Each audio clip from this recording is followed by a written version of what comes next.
로마서 7장 7절부터 13절 말씀.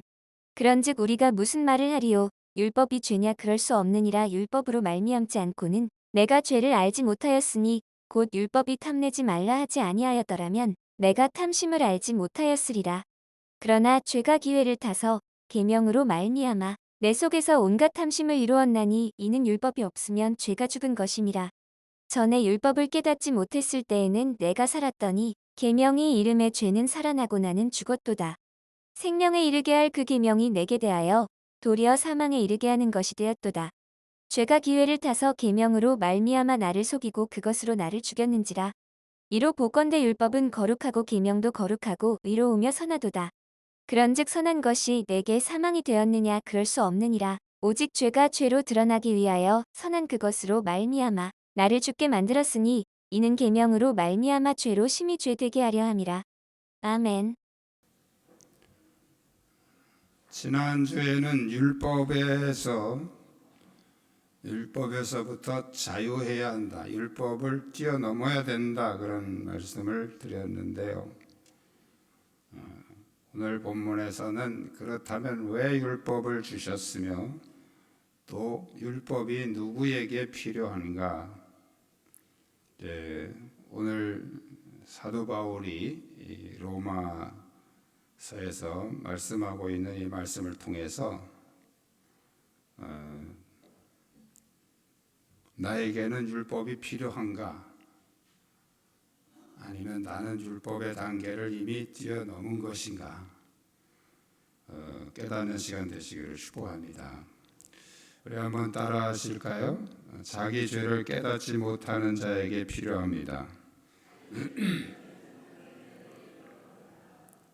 율법은 죄를 깨닫게 하는 것입니다. 그래서 7절에 우리 한번 같이 읽겠습니다. 7절. 그런즉 우리가 무슨 말을 하리요? 율법이 죄냐? 그럴 수 없느니라. 율법으로 말미암지 않고는 내가 죄를 알지 못하였으니 곧 율법이 탐내지 말라 하지 아니하였더라면 내가 탐심을 알지 못하였으리라. 이스라엘 백성들은 애굽에서 430여 년의 노예 생활하면서 애굽 문화와 또 습관에 깊이 젖어 있었습니다. 그래서 그들은 죄가 무엇인지 알지 못했습니다. 하나님은 그들을 광야로 이끌어내시고 모세를 통해서 가장 먼저 주신 것이 바로 율법입니다. 이 율법을 통해서 하나님은 죄가 무엇인지를 가르쳐 주신 거예요. 지금까지 그들은 아무런 그런 기준이 없이 살아왔어요. 이것이 죄인지 아닌지 아무렇지도 않게 살아왔는데 이제 율법을 통해서 하나하나 하나님께서 기준을 말씀해 주십니다. 그러면서 이제 이거는 죄구나, 이거는 아니구나, 이런 것들을 분별을 하게 된 것이죠. 우리가 하나님께 나아가는 첫 번째 단계는 바로 죄를 깨닫는 단계입니다. 이 죄를 깨닫지 못하면 우리는 하나님께 나갈 수가 없습니다. 다시 말씀드리면 죄를 알지 못하면 하나님을 안 찾는다, 그 말이에요. 왜 많은 사람들이 하나님을 안 찾습니까? 죄를 알지 못해서 그래요. 죄를 알지 못하니까 하나님을 찾지 않는단 말이죠. 그래서 복음을 전하는 사람들의 첫 번째 메시지는 회개하라 했어요. 회개하라. 세례 요한도 회개하라. 예수님도, 베드로도, 바울도 제일 첫 번째 메시지가 회개하라. 회개라는 말은 죄를 깨닫고 돌이키라는 말씀이죠. 죄가 무엇인지 알지 못하는 사람은 반드시 율법을 통해서 죄가 무엇인지를 깨달아야 됩니다. 여러분 중에서도 나는 내가 무슨 죄가 있는지 모르겠다, 나는 내 죄가 뭔지 모르겠다, 오늘부터 율법을 파고 들어가셔야 돼요. 율법을 읽으시고 율법을 묵상하시고 율법을 통해서 우리는 내 죄가 무엇인지를 깨달아야 됩니다.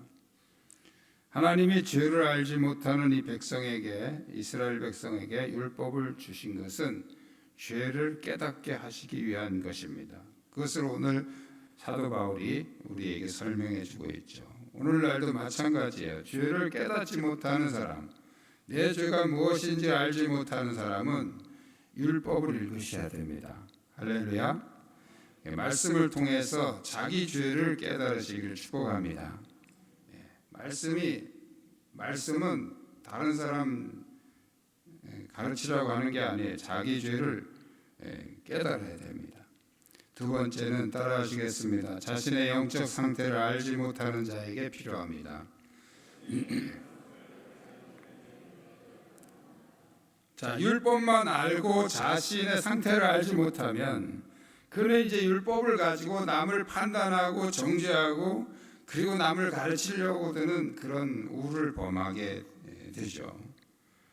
바울은 율법만 알고 자신을 알지 못했을 때 그는 그 율법의 잣대를 가지고 많은 그리스도인들을 핍박하고 옥에 가두고 죽이는 일에 앞장섰습니다. 오늘 본문 11절에도 죄가 기회를 타서 계명으로 말미암아 나를 속이고 그것으로 나를 죽였다, 이렇게 고백을 하고 있습니다. 죄가 기회를 타서 계명으로 말미암아 나를 속였다. 이게 무슨 말씀입니까? 자신의 모습은 보지 못하고 율법만 알게 됐을 때 자기는 의로운 자라고 속게 된단 말이죠. 죄가 계명으로 나를 속였다. 율법 때문에 의로운 자로 착각을 하고 남을 정죄하는 그런 죄를 범하게 되었다는 뜻입니다. 결국 자신을 알지 못하고 이 율법만 알게 될 때 그 사람은 의로운 죄인이라고 말할 수 있습니다. 또 다른 말로는 차원 높은 죄인이에요. 죄인은 죄인인데 자기 죄를 전혀 모르는, 예수님 당시의 대표적인 사람들이 바로 바리새인들이었죠. 그들은 율법은 알았는데 자신의 영적 상태는 몰랐습니다. 그러니까 항상 남을 판단하고 정죄하고 지적질하고 또 가르치려고만 하고 그런 잘못을 범했죠. 예수님이 그들을 책망하신 것은 바로 그들이 율법만 알았지 자기 자신의 영적 상태를 전혀 모르고 있었기 때문입니다. 우리가 말씀을 들을 때 하나님이 지금 나에게 말씀하신다는 사실을 반드시 기억해야 됩니다. 우리는 너무 말씀을 잘 알아요. 잘 아는데 그걸 가지고 맨 남을 가르치려고만 들어요. 남을 지적하려고 들고 남을 고치려고 들어요. 그래서 항상 설교를 들으면 그걸 가지고 딴 사람에게 계속 적용을 하죠. 지난주에 목사님 뭐라 그랬어? 너 왜 그래? 부부간에도 서로 목사님 설교도 못 들었어요? 그리고 서로 싸웁니다. 서로 남에게만 적용을 하고 남에게만 가르치려고 그런단 말이에요. 예수님을 예수를 오래 믿어도 변하지 않는 이유가 뭡니까? 말씀을 자기에게 적용을 안 해요. 자기는 다 된 줄 알아요. 바리새인하고 똑같아. 그러니까 맨 남에게만 적용을 시켜요. 딴 사람들만 가르치려고 그래요. 절대 안 변합니다. 그러니까 기독교인들이 안 변하는 거예요. 전부 말씀을 알기는 귀신같이 알아요. 성경을 너무 잘 알아요. 지금은 지식 수준도 못 빠지고 그래서 이 성경에 대해서 잘 압니다. 잘 아는데 그 전부 다 자기에겐 적용 안 시켜요.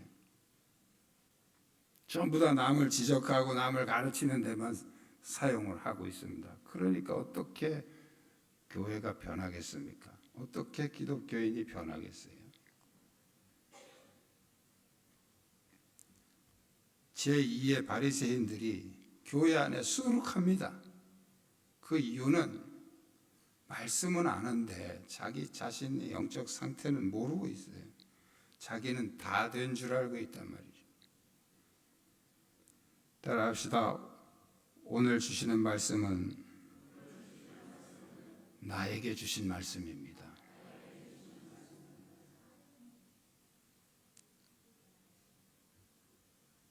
언제든지 말씀은 나에게 주신다고 하고 받아들여야지, 이걸 자꾸 다른 사람에게 토스하고 이건 저 사람 들어야 돼, 이건 요 사람 들어야 돼, 그렇게 하면 아무도 변하지 않습니다. 하나님은 우리에게 남을 변화시키라고 하신 적이 없어요. 항상 하나님 우리에게 네가 변해라, 네가 변해라. 따라합시다. 내가 변해야 세상이 변합니다. 우리 자꾸 세상만 바꾸려고 그래. 세상만 변화시키려고 그러잖아요. 그러니 세상이 어떻게 변화되겠습니까? 자신의 영적 상태를 바로 알 수 있기를 주님의 이름으로 축원합니다. 세 번째는 따라하시겠습니다. 구원의 은혜를 알지 못하는 자에게 필요합니다. 앞에서 말한 바울의 이야기를 들으면 마치 율법은 아무 쓸모없는 것처럼 오해될 소지가 있습니다. 그래서 바울은 이렇게 말합니다. 12절에 이로 보건대 율법은 거룩하고 계명도 거룩하고 의로우며 선하도다. 율법은 거룩하고 선하기 때문에 죄인이 율법에 가까이 가면 갈수록 죄가 더 크게 느껴진단 말이에요.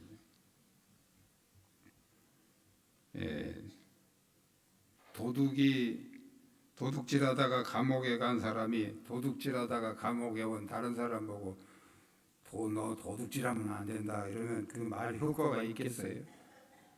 비웃죠.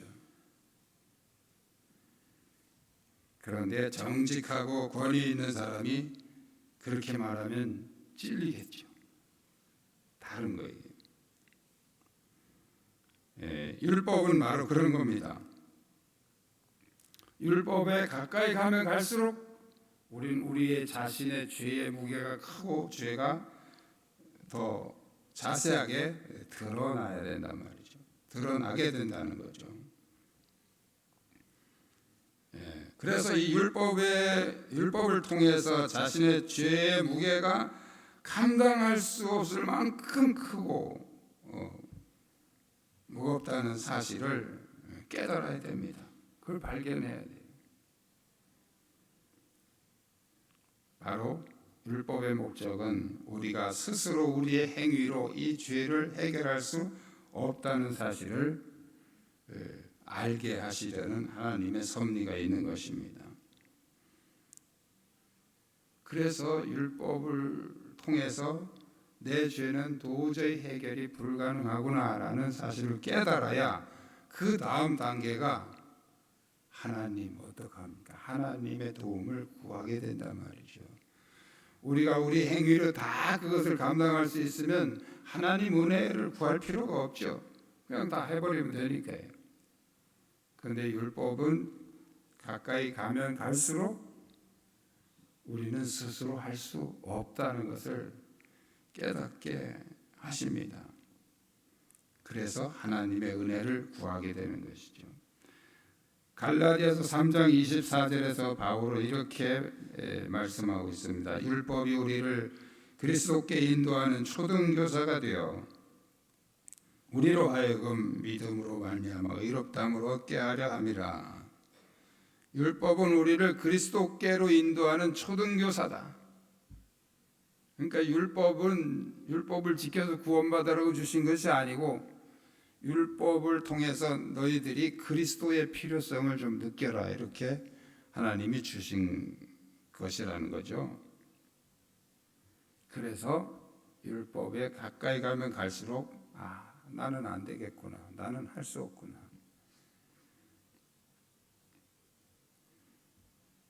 예수님이 필요하구나, 예수님의 은혜가 필요하구나, 이거를 알라는 거예요. 그래서 율법을 통한 구원의 불가능을 알아야 그리스도의 구원의 은혜를 구하게 되고 또 그걸 알아야 우리는 그리스도의 은혜가 얼마나 큰지를 알게 된단 말이죠. 율법에서 하나님이 이 제사제도나 이런 모든 다른 것도 많지만 제사만 해도 얼마나 복잡하고 힘듭니까? 돈도 많이 들어가고. 지금 그거 알아 그러면 여기 남아있을 분이 몇 명이나 되겠어요? 다 도망가죠. 그렇게 양 잡아서 송아지 잡아서 번제 드리고 그렇게 해야만 우리 죄가 조금 가벼워진다면 얼마나 그게 돈도 많이 들어가요. 송아지 값도 비싼데 양 한 마리가 얼마입니까? 그 맨 예배 때마다 제사 때마다 그렇게 우리가 드려야 된다 그러면 여기 남아있을 사람이 누가 있어요? 돈 없어서도 못하거든요. 근데 왜 하나님 그렇게 하시냐는 거죠. 그 모든 것들이 그리스도의 은혜를 크게 느낄 수 있게 하기 위한 하나님의 섭리였습니다. 그냥 쉽게 처리하는 방법으로 하나님이 주셨으면 무슨 하나님의 은혜를 구하겠어요?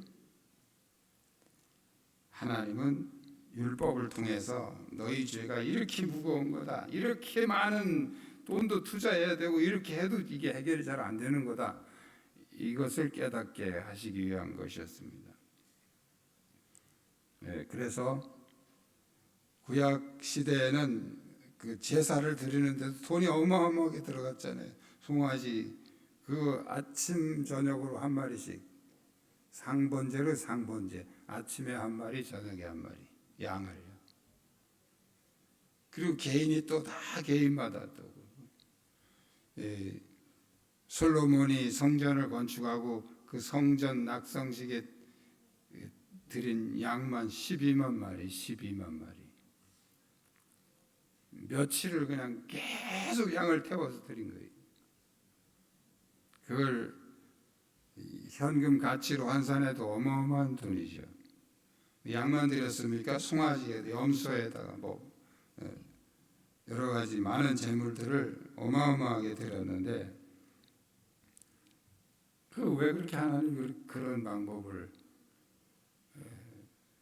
요구하셨느냐는 거예요. 우리가 지은 죄가 그만큼 크다는 거예요. 그걸 깨닫고 그 다음에 예수님이 그 죄를 다 해결해 주셨을 때에 그 은혜가 얼마나 크고 놀라운지 그거를 깨달으라는 거예요. 예수님이 말씀하셨죠. 시몬의 집에 초대받아 가셨을 때 한 여인이 와서 향유를 붓고 근데 마음속으로 비판을 하고 있었어요.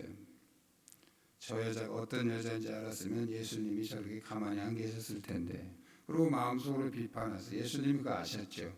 그래서 질문을 합니다. 시몬아, 500데나리온 빚진 사람하고 50데나리온 빚진 사람을 둘 다 탕감해 줬을 때 누가 더 고마워하겠냐? 그러니까 많이 탕감받은 사람이죠. 그래, 네 말이 맞아. 내가 왔을 때 너는 나한테 발 씻을 물도 안 줬지. 머리에 감람유도 한 방울 안 뿌렸지. 근데 이 여인은 내가 들어와서 지금까지 눈물로 내 발을 씻고 향유를 나에게 부었다. 그러므로 이 여인의 많은 죄가 사해졌느니라. 이렇게 말씀하십니다. 죄의 무게가 큰 걸 알아야 구원의 은혜가 크게 느껴지는 거예요. 나는 별로 지은 죄가 없어요. 이런 사람은요, 한만 기도해도 하나님의 은혜 못 느낍니다. 내가 정말 이게 죽을 죄인이구나, 이걸 깨달아야 하나님의 은혜가 크다는 걸 알게 되는 것이죠. 어떻게 그걸 아느냐면 율법을 통해서 알라는 거예요. 구원의 은혜가 잘 느껴지지 않으면 율법을 붙잡고 그대로 말씀대로 한번 살아보려고 한번 노력을 해보십시오. 그러면 예수님이 우리를 구원하신 은혜가 얼마나 놀라워. 우리가 이렇게 지금 앉아서 찬송 부르고 이렇게 정말 심플하게 예배를 드릴 수 있다는 것은 예수님 은혜예요. 예수님 은혜. 예수님 은혜 때문에 이게 가능한 거예요.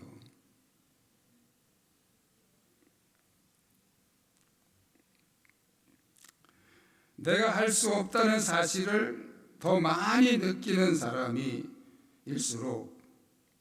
누군가의 도움을 받았을 때 그 감사하는 크기가 더 커지게 되는 거죠. 내가 할 수 있는데 와서 도와줬다 그러면 그냥 조금 고마워. 내가 한 시간 걸릴 거를 자네가 도와줘서 그냥 금방 끝났네. 이 정도죠.